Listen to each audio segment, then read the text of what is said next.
You might have heard about IVF before, but I have a feeling there are a few things you didn't know about. So today we'll be talking about IVF, what is in vitro fertilization, and what do you need to know about it.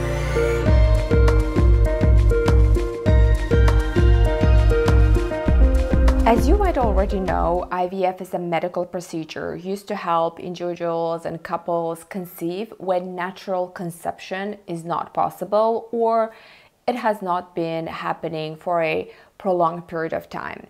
It's recommended when, let's say, there is a blocked fallopian tube or there are certain male fertility issues or unexplained infertility or conditions like endometriosis.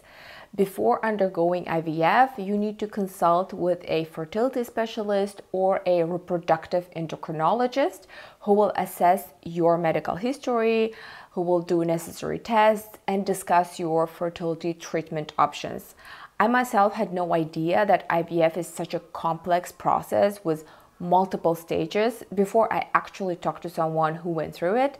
So it's important to know that the process can be physically and emotionally demanding because you will have to go through series of steps like ovarian stimulation, egg retrieval, fertilization in a lab, embryo culture, and embryo transfer. Okay, now let's break down each of these phases. In the ovarian stimulation phase, hormonal medications are used to stimulate the ovaries to produce multiple eggs. And during this phase, there will be frequent monitoring and different blood tests will be done.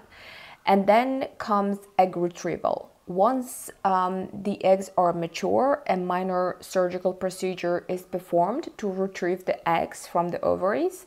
And this is typically done under sedation.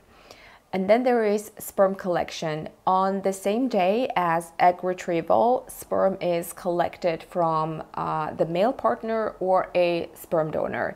And then in the lab, the retrieved eggs are fertilized with sperm to create embryos.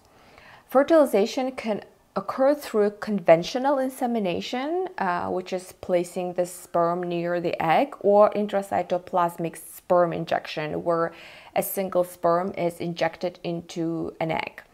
Then the embryos are cultured in a controlled environment for several days to allow for development, and then the best quality embryos are selected for transfer to the uterus. Excess embryos may be cryopreserved, meaning frozen for future use.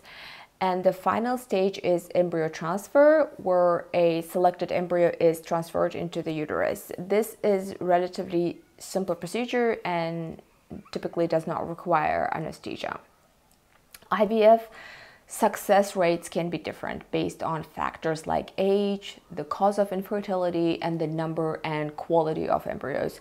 You should also know that it may take multiple cycles to get pregnant because embryo transfer does not guarantee pregnancy right away.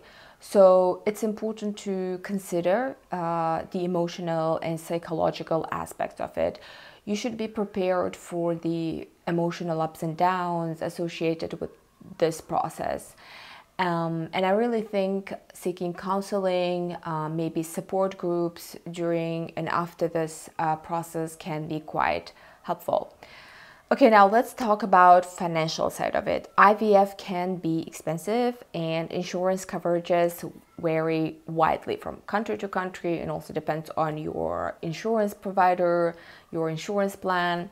So it's important to understand the costs involved and to explore financial options or assistance programs if needed before committing to the procedure. There are also potential risks and complications that you want to talk to your doctor about. IVF might carry some risks like multiple pregnancies, ovarian hyperstimulation syndrome, and of course the possibility of unsuccessful cycles. Another aspect to consider is the ethical side of it. You might have questions about disposing unused embryos and decisions about selective reduction in case of multiple pregnancies or embryo screening. It's important to discuss these issues in advance with your fertility specialist, your partner or family or your doctor. And also know that IVF is just one of several assisted reproductive technologies.